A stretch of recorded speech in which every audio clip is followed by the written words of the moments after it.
Pitch Structures, Semester A, Week 6.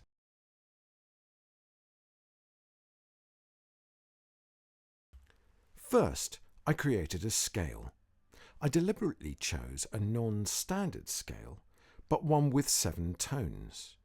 Its intervals 2-1, 2-2-2-2-1 produced a scale that doesn't correspond to a standard key signature. It's a kind of modal scale. Next, I tried all kinds of circular rotation of the pitches. In the following sequence of slides, you can see how this leads to various melodic forms.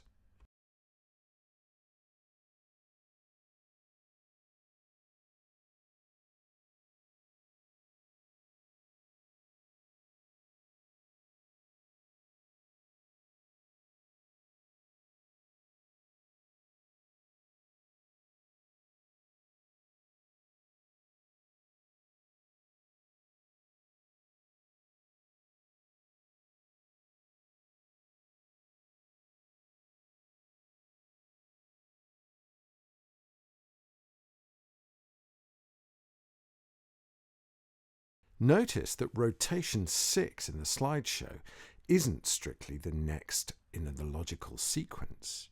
Now, I knew that that final rotation wouldn't be useful, so I moved on. So rotation 6 is in fact an anti-clockwise rotation. That is, starting on the keynote F and going backwards, as it were, to E, then D, then C, and so on. Now, I mention this because it's vital to be able to think ahead, speculating about the consequences of an action in advance so as to save yourself the work of actually writing it out. I knew that I was looking for a variant that would give me a clear structural gap in order to fall into line with the melodic archetypes discussed in your resources folder.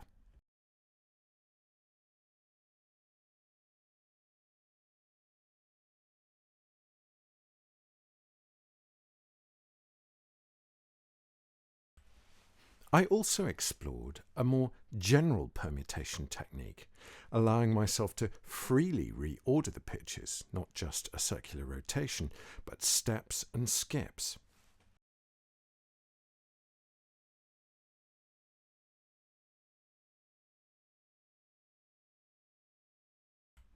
In the end, it was a mixture of all of these forms and a sense of melodic contour that allowed me to piece together what might be called an embryonic melody.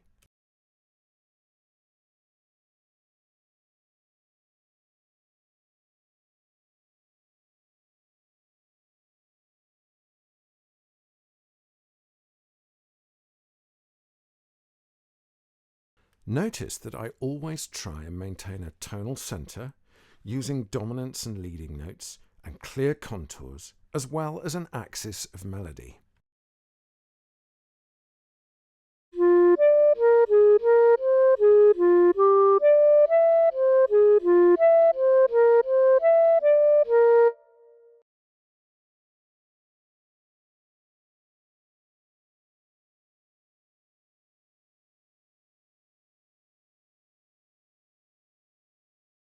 I decided to use the interference pattern 4-3 type 2 and develop it using Frog's techniques.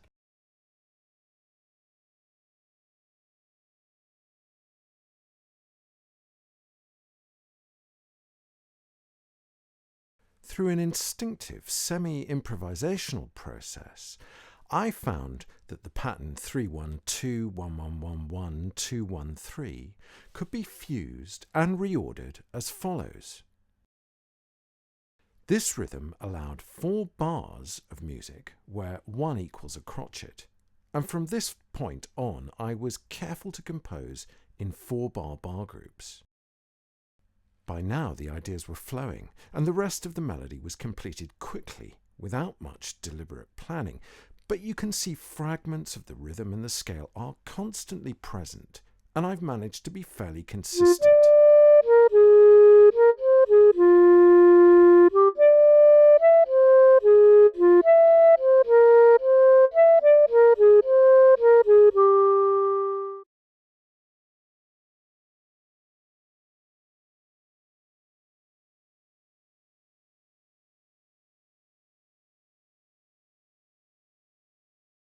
In week 4, we explored what happened when you kept a melody or a scale fixed, while calculating that its keynote was actually a degree of a parent major scale. In this way, we created modal modulation by simply changing the accidentals. I did the same here, but I used a slightly different technique.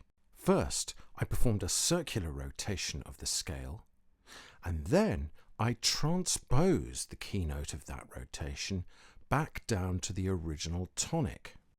When the interval pattern of that particular rotation is transposed, new accidentals appear, and so in effect we get a modal modulation.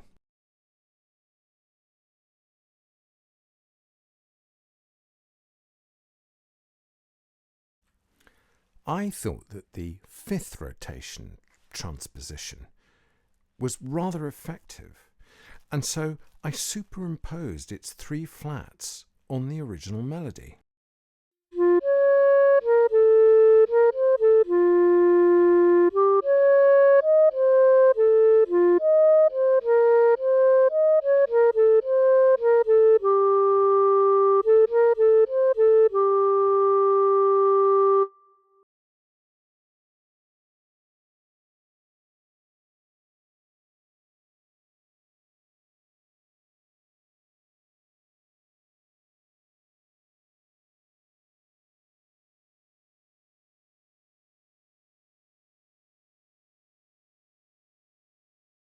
In order to make my melody more of a whole form, I needed an answering phrase.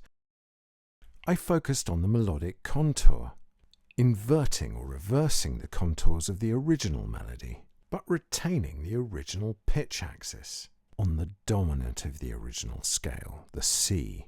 Then I subjected this to the same kind of modal modulation that we've just seen.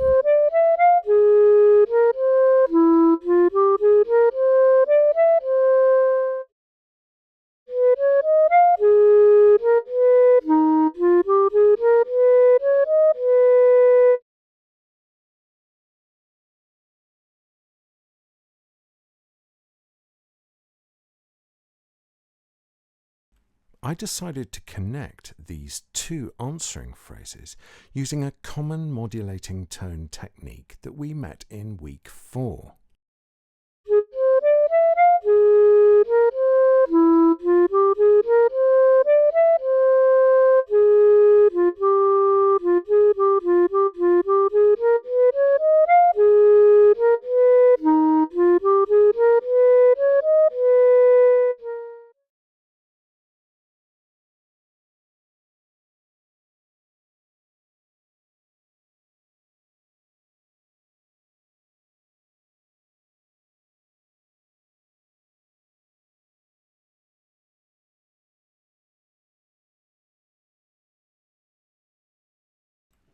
I also subjected the original melody to a geometrical inversion and found a fascinating psychologically opposite form of the original melody. Notice that under inversion, minor intervals become major and vice versa.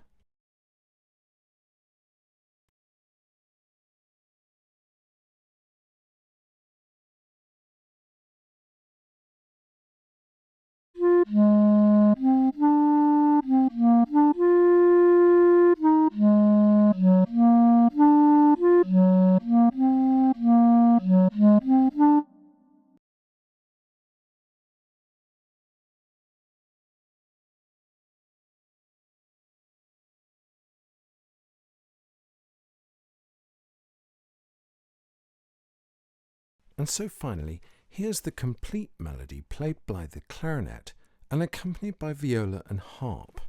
I've harmonised the melody quite freely and used techniques that we'll meet in later weeks.